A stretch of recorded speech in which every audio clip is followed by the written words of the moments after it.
Di dalam kitab Al-Jami' Shaghir di sini beliau menukil hadis dari Nabi kita Nabi Muhammad sallallahu alaihi wasallam yang berkaitan dengan 7 hal yang membinasakan manusia. Kenapa Nabi menyebutkan dengan sesuatu yang membinasakan? Karena memang menjadi salah satu amalan yang kalau dilakukan akan diazab oleh Allah di dunia dan juga akan diazab oleh Allah di akhirat. Kira-kira kalau ada orang dihukum, disiksa oleh Allah di dunia maupun di akhirat, itu merupakan kebahagiaan atau kebinasaan? Jelas jawabannya adalah itu adalah sebuah kebinasaan, sebuah kehancuran. Makanya disebut di sini 7 hal yang membinasakan manusia. Nabi kita Nabi Muhammad sallallahu alaihi wasallam bersabda, "Ijtanibus sab'al mubiqat, asyirku billah, was-sihru, wa qatlun nafsi allati harramallahu illa bil haqq, wa aklur riba, wa aklu malil yatim, wa tawalla yawmaz zakhfi, wa qadful muhsanatil mu'minatil ghafilat." Jadi 7 hal ini kata Nabi, jauhilah oleh kalian 7 hal yang membinasakan. Jadi kita selaku umat Nabi jangan sampai deh melakukan 7 hal ini. Seandainya pernah melakukan, maka diusahakan taubat sebelum ajal kita menjemput. Karena ini adalah dari 7 ini semua dosa-dosa besar. Semuanya dosa-dosa besar. Kemudian para sahabat bertanya, yang membinasakan itu apa aja ya? Kemudian pertama Nabi menjawab, Nabi bersabda, asyirku billah, menyekutukan Allah, berbuat syirik kepada Allah Subhanahu wa taala. Tapi bapak-bapak, ibu-ibu, syirik ini kadang orang salah paham tentang yang disebut dengan syirik. Tapi yang jelas nanti kita jelaskan secara detail ya tentang syirik. Perbuatan syirik itu yang jelas akan menjadikan seseorang masuk ke dalam neraka. Na'udzubillah. Jadi ada beberapa dosa yang memang tidak diampuni oleh Allah dan juga menjerumuskan ke dalam api neraka bahkan selama-lamanya. Bukan transit loh, selama-lamanya. Yang pertama adalah syirik, mati dalam keadaan syirik. Yang kedua, mati dalam keadaan kafir. Yang ketiga, mati dalam keadaan murtad. Yang keempat, mati dalam keadaan munafik. Mati dalam keadaan ini 4 dosa seseorang yang jika matinya dalam keadaan 4 tersebut nggak ada harapan masuk surga. Na'udzubillah min. Jadi kalau yang 7 hal harus dihindari oleh Nabi, yang pertama adalah apa sih? Syirik. Dan syirik itu para ulama membagi, ada yang membagi menjadi 2, ada yang membagi menjadi 3. Yang membagi menjadi 3 ada namanya syirkul akbar, syirkul asghar, kemudian syirkul khafi. Syirkul akbar contohnya gimana Ustaz? Contohnya menyembah kepada selain Allah, menyembah batu. Masih ada nggak yang menyembah batu akik? Ada. Yang batu akik. Atau nyembah pohon, udah nggak ini kayaknya. Atau nyembah duit misalnya, barangkali ada. Kalau ada orang menyembah kepada selain Allah, maka itu sudah jelas namanya syirkul akbar, syirik yang besar. Kemudian ada namanya syirkul asghar, syirik yang kecil. Contoh syirik kecil itu kata para ulama, ketika mohon maaf bapak ibu meyakini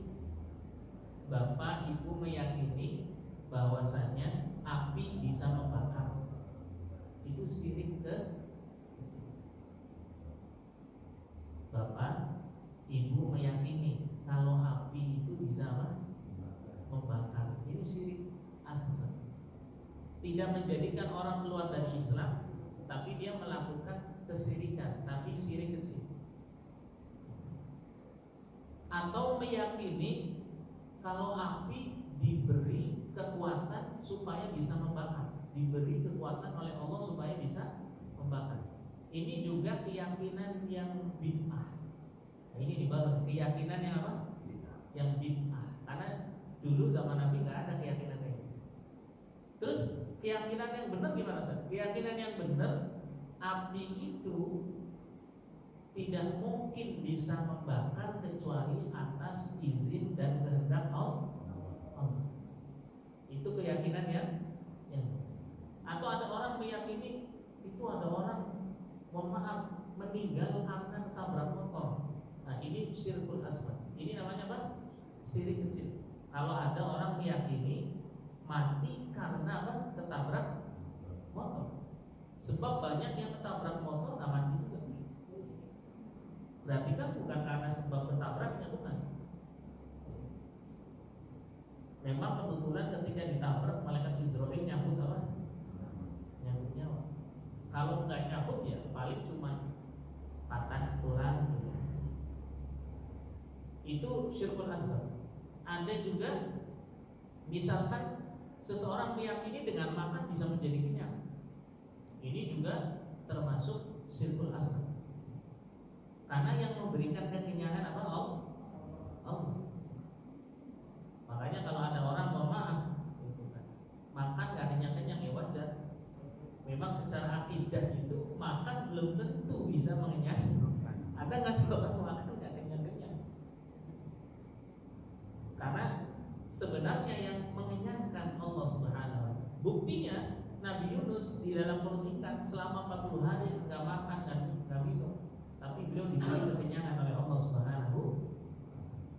Jadi urusan makan ikhtiar tersendiri, urusan kenyang beda. Itu termasuk apa? Syirkul. Atau ada orang misalkan meyakini bahwasanya gara-gara nggak punya duit kemudian mati misalnya.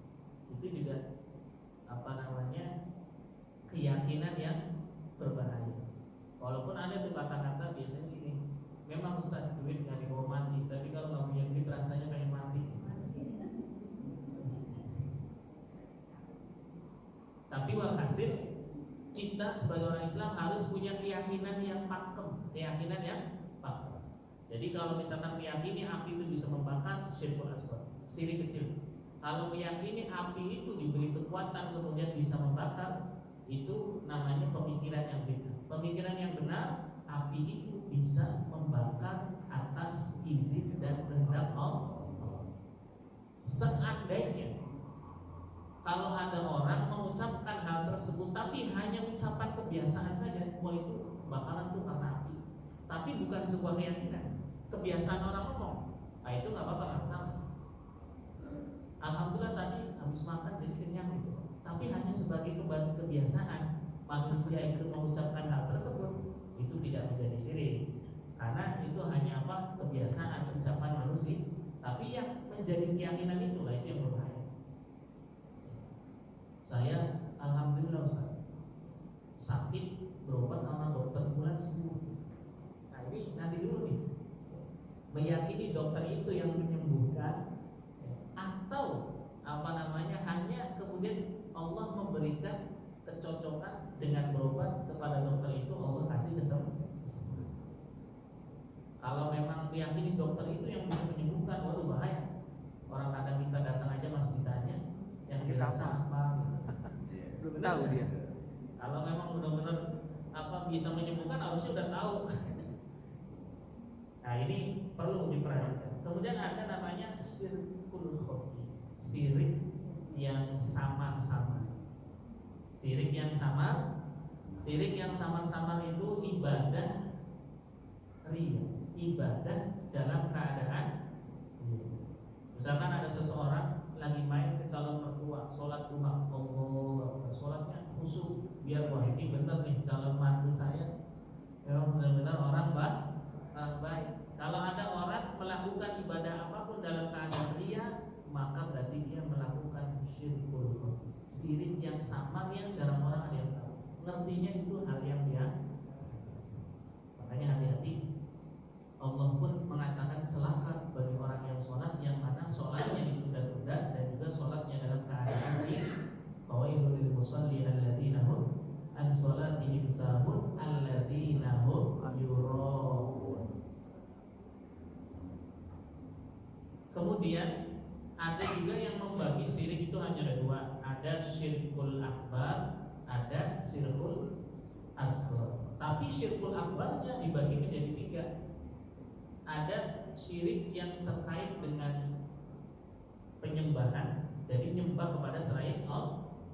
Yang kedua syirik dengan meyakini tadi bahwasanya matahari itu memberi manfaat, bahwasanya makanan itu memberi manfaat, bahwasanya ada kekuatan selain kekuatan Allah Subhanahu wa taala. Itu syirkul akbar. Kemudian bagian yang ketiga, ada orang kemudian meyakini Allah itu seperti makhluk atau sebaliknya, ada makhluk seperti Allah. Misalkan ada orang meyakini Allah punya tangan, Allah punya wajah, Allah punya kaki. Itu atau misalkan ada makhluk yang kemudian disamakan dengan Allah, ataupun sebaliknya, itu juga termasuk syirkul.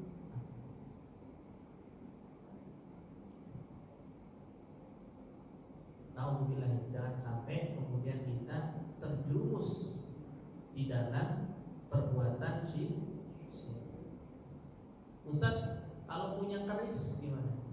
Ya kan tergantung. Punya keris buat apa dulu nih? Buat pajangan ya, apa nggak masalah. Atau apalagi punya batu akik ya, kalau cuman buat ini nggak apa-apa, nggak masalah. Tapi kalau misalkan kemudian meyakini itu punya kekuatan yang kemudian bisa melindungi, ini yang kemudian bermasalah. Ini yang kemudian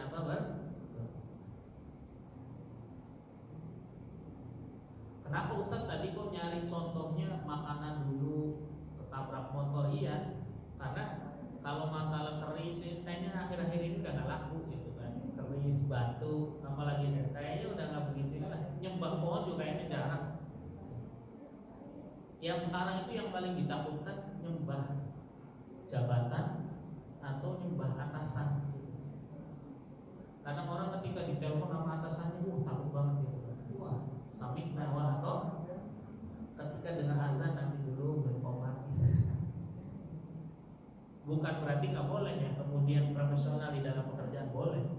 Itu ya ayyuhalladzina amanu aufu bil uqud. Termasuk kalau bisa ketika kerja kita nggak boleh telat-telat, nggak boleh. Ya, kalau SOP-nya masuk jam 7 ya bagusnya masuk jam 7, karena itu udah ada perjanjian. Orang yang beriman pasti akan menepati perjanjian.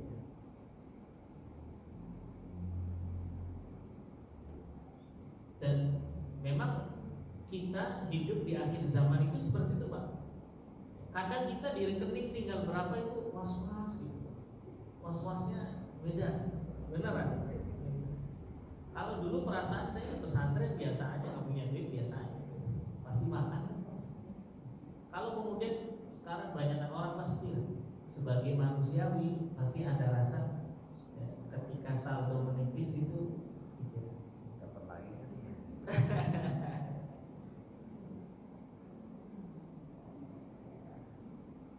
Tapi itu sebagai manusia. Tapi kalau kekhawatirannya kemudian terlalu, berarti sekarang tidak yakin Allah akan memberi rezeki kepada.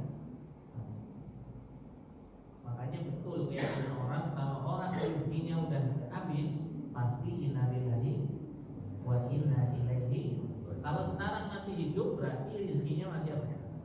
Masih ada, banyak. Masih banyak. Kalau masalah masih banyak atau enggak tahu ya malam ya. Karena kita nggak tahu untuk kematian.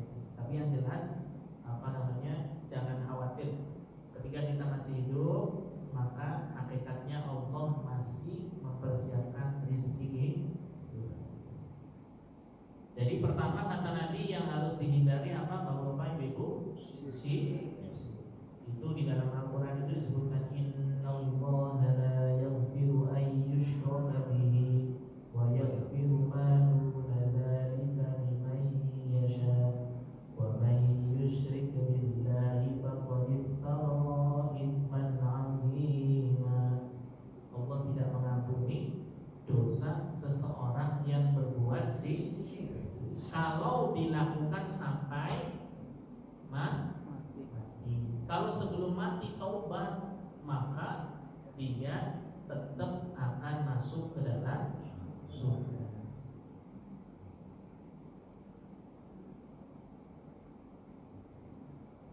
Kemudian yang kedua yang perlu dijauhi dari seorang mukmin adalah sihir. Adalah apa? Sihir. Sihir itu asli ada karena disebutkan di dalam Al-Quran. Yang mengajarkan sihir itu adalah setan. Yang mengajarkan sihir itu adalah setan atau iblis. Bisa disebut dengan apa? Dan pertama kali muncul tenar tentang sihir itu zamannya siapa? Nabi Sulaiman alaihissalam. Wattaba'u ma tatlu syayatin. Jadi di dalam Al-Quran itu ada memang pembahasan tentang sihir. Jadi setan itu, iblis itu yang pertama kali kemudian mengajarkan apa sih?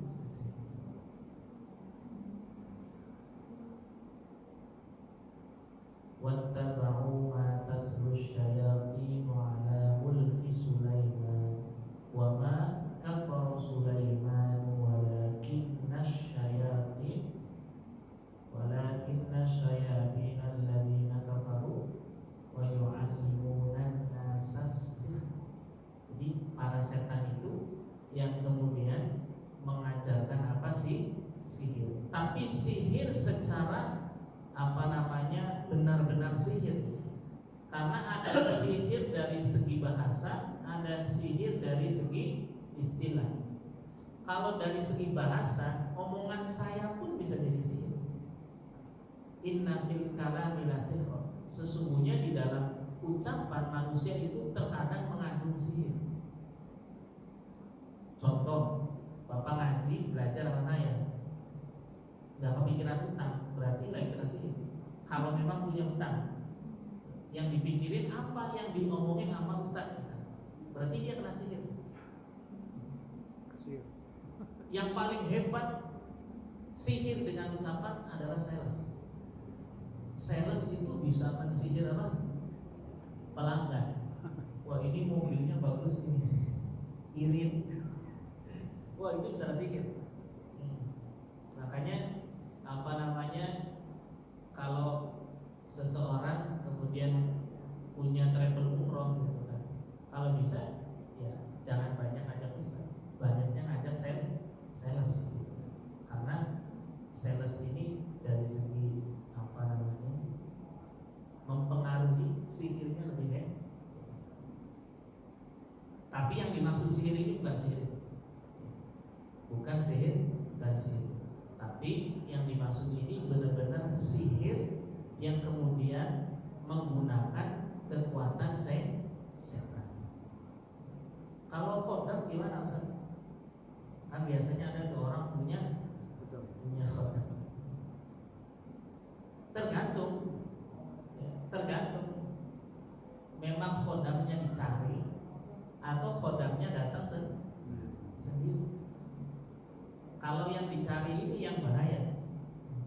Tapi kalau kodamnya datang sendiri, nah ini nggak Gak apa-apa, nggak masalah. Nabi Sulaiman tuh mohon maaf, khodamnya banyak dari kalangan apa? Dari kalangan jin. Bahkan saya sering cerita ada yang namanya Ifrit. Ifrit itu khodamnya siapa? Khodamnya Nabi Sulaiman alaihis. Bahkan siap disuruh ngapain aja siap. Jadi khodam itu tergantung. Kalau datang sendiri, ya tidak ada ikatan apapun, ikatan harus cari ayam hitam atau apa itu nggak apa-apa, nggak masalah. Tapi kalau yang ada ikatan itu yang kemudian sangat berbahaya, sangat berbahaya. Adapun syirik nanti dulu beda. Kalau kita meyakini setan itu kemudian memiliki kekuatan tersendiri, ya syirik jelas. Tapi kalau hanya meyakini bahwasanya jin itu kemudian, bukan setan ya, jin itu kemudian apa bisa disuruh, ya sama aja kalau kita yang punya pembantu suruh ngapain, kayak gitu aja.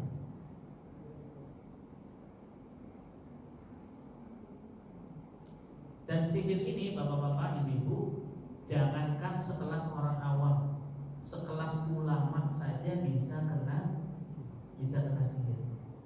Sekelas ulama saja bisa kena sihir. Bahkan ada di dalam riwayat yang sahih, Nabi juga pernah disihir. Nabi pernah disihir. Adapun pendapat yang mengatakan Nabi kena sihir, ini ulama berbeda pendapat. Ada yang mengatakan Nabi nggak mungkin kena sihir. Kalau disihirnya sepakat para ulama. Paham nggak Pak? Nabi pernah disihir, itu sepakat para ulama. Adapun Nabinya kena sihir, dua pendapat ulama. Ada yang mengatakan Nabi nggak mungkin kena sihir. Kemudian ada lagi ulama yang mengatakan Nabi bisa kena sihir karena menunjukkan bahwasanya Nabi adalah seorang manusia. Menunjukkan bahwasanya Nabi adalah seorang manusia. Dan dengan wasilah itu pun turun ya, surah Al-Falaq. Surah Al-Falaq, surah An-Nas. Qul a'udzu birabbil min syarri ma wa min syarri ghasikin idza wa min syarrin naffatsati fil uqad. Aku berlindung kepada Allah dari naffatsati fil uqad. Jadi tukang sihir perempuan dari kalangan orang Yahudi. Jadi rambut Nabi diambil, kemudian diikat ya, dengan mantra-mantra, kemudian dicemplungin ke mana? Ke sumur. Kemudian wa min syarri hasidin idza hasad. Alhamdulillah ya, semoga kita dilindungi dari sihir.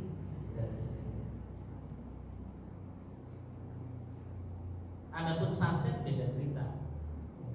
Ada orang meyakini nggak ada santet. Kalau sihir nggak boleh, kemudian orang mengatakan tidak ada sihir. Kalau dia tidak tahu kemudian mengatakan tidak ada sihir nggak masalah. Tapi kalau dia udah tahu jelas di dalam Al-Quran ada pembahasan sihir, kemudian dia nggak percaya, berarti nggak percaya sama Al-Quran. Kalau nggak percaya sama Al-Quran, syahadat lah, syahadat. Alhamdulillah. Jadi yang berbau-bau sihir jauhin. Kemudian yang ketiga yang membinasakan manusia, wa qatlun nafsil lati haramallahu illa biha, membunuh manusia, membunuh seseorang tanpa kebenaran. Emang ada Ustaz membunuh dengan kebenaran? Ada. Misalkan zaman Nabi dalam peperangan dengan orang kafir, atau misalkan hukum qisas. Ada itu yang namanya hukum qisas. Orang yang bunuh dibunuh lagi. Jadi si A bunuh si B, nanti si B harus diapa? Harus dibunuh. Yang bunuh si B Al-Gojonya nggak salah ketika bunuh si B, karena membunuh dengan aturan qisas. Kalau di Indonesia nggak ada ya, nggak ada hukum qisas. Hukuman mati ada, tapi hukum qisas nggak ada. Karena hukum kisos itu beda dengan hukum mati. Ya. Kalau hukum kisos membunuh dibunuh, motong tangan dipotong lagi tangannya, motong telinga dipotong lagi telinganya. Jadi bisa biar merasakan apa ya? Atau misalkan koruptor itu tangannya dipotong, pertama pergelangan dulu, ya pergelangan dulu dipotong, masih mencuri lagi, gitu kan, pergelangan kiri, masih mencuri lagi, di sini dipotong, masih lagi sebelah. Tapi gimana ya mencurinya ya tangan. Makanya syariat itu bang, kisos itu dipotong langsung kan, pergelangannya dulu sebelah kanan. Masih mencuri lagi berarti yang kiri harus dipotong. Masih lagi ya terus saja sampai habis. Tapi di Indonesia tidak apa? Tidak berlaku.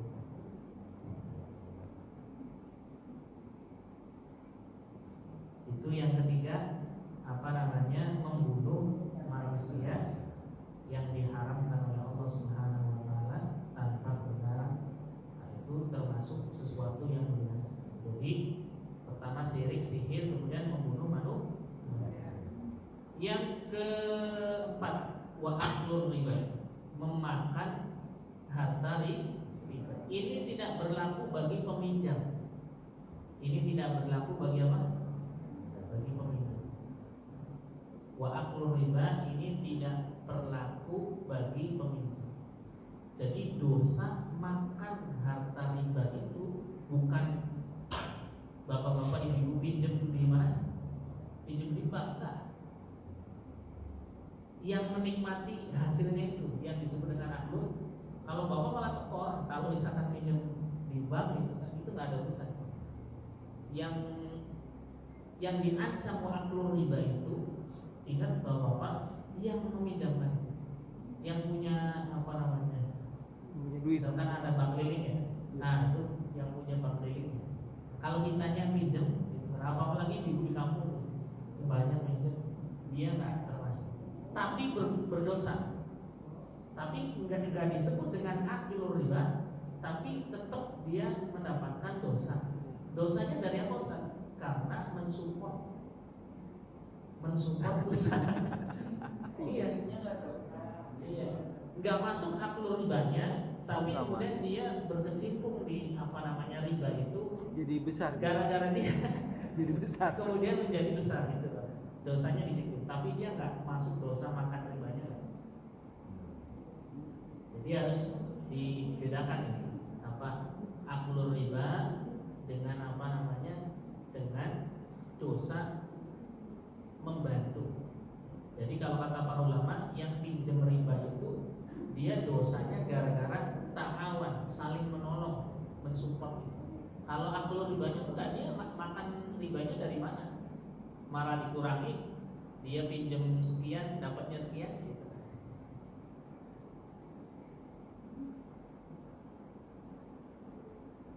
Jadi apa namanya, ini yang harus dihindari. Kemudian wa aklu malil yatim, memakan harta anak yatim, termasuk ibunya sendiri.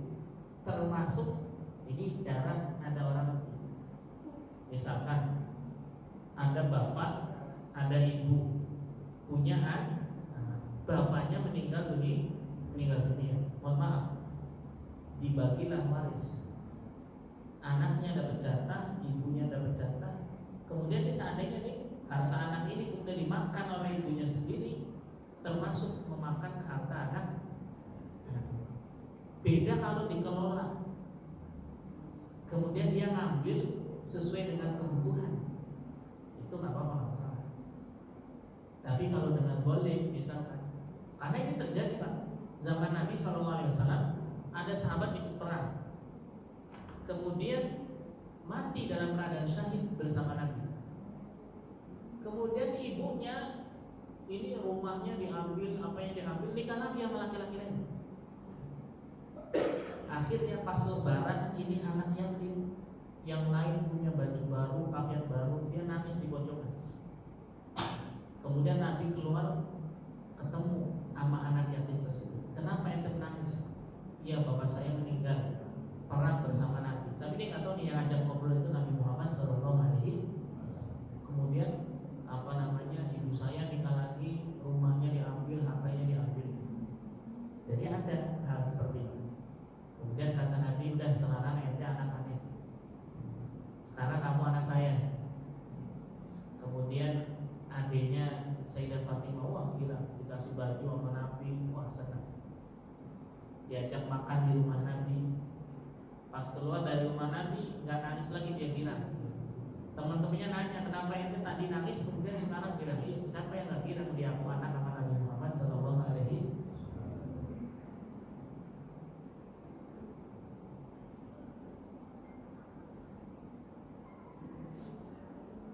Kemudian dan kemarin pun saya ketika takziah di daerah Cilengsi itu, ketika ngobrol sama orang itu, ada yang ngasih tahu itu Ustaz namanya Fulan bin Fulanah bin Fulanah. Dia lagi berseteru dengan anak-anaknya terkait masalah harta waris. Jadi ya memang ada. Tapi biasanya kalau memang orang tuanya kaya raya, kalau orang tuanya nggak punya sih, apa yang mau direbutin? Ini kan biasanya punya perusahaan A, B, C, D, A itu.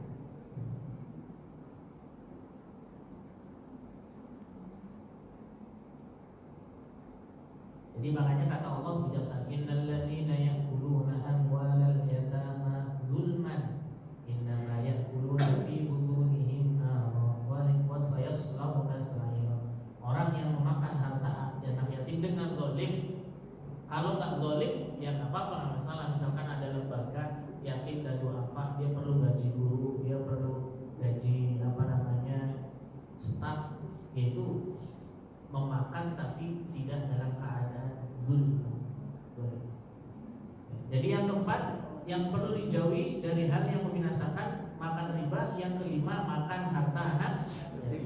Yang keenam wattawalla yaumaz zahfi, lari dari peperangan. Karena bahaya Pak, Islam perang sama orang kafir, pas hari H pada kabur misalnya. Waduh, makanya diancam betul. Termasuk dosa besar ketika sudah di hadapan musuh kemudian dia kabur, seperti orang-orang munafik.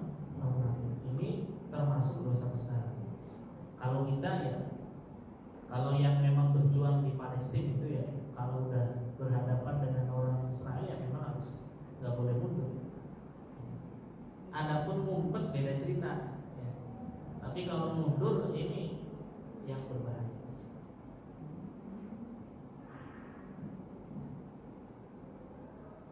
Dan yang terakhir wa qadhful muhsanatil mu'minatil ghafilat, menuduh orang berbuat zina. Menuduh orang berbuat, jangan sekali-kali menuduh orang berbuat zina. Sekalipun dia hamil nggak ada suaminya, tetap nggak boleh. Tetap nggak boleh, apalagi nggak ada bukti.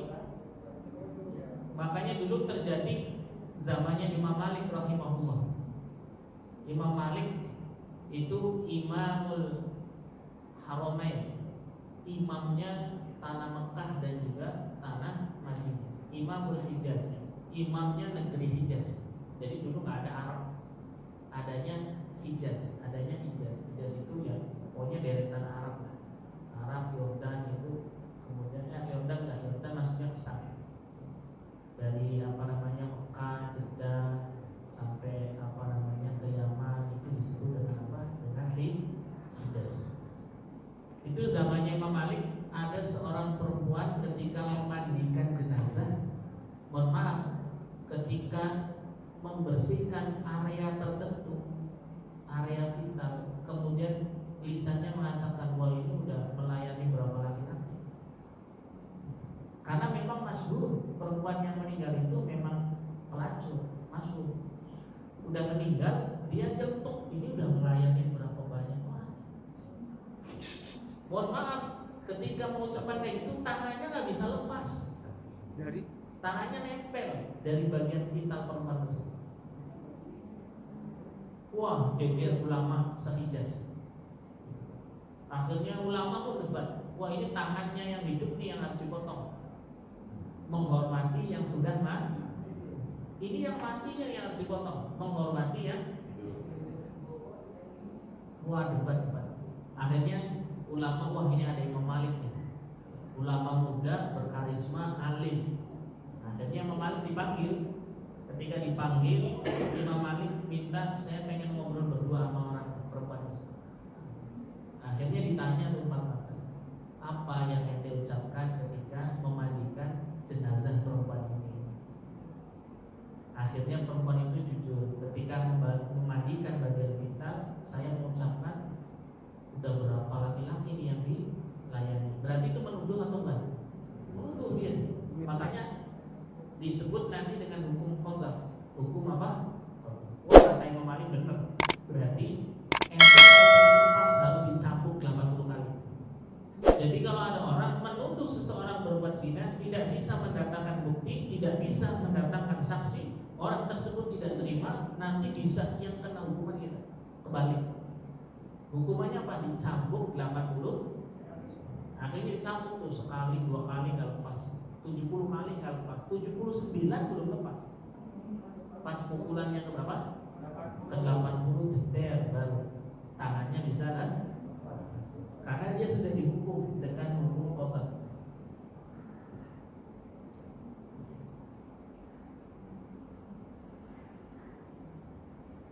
Nah, ini 7 hal yang perlu dijauhi oleh seorang muslim, karena 7 hal ini membinasakan, menjadi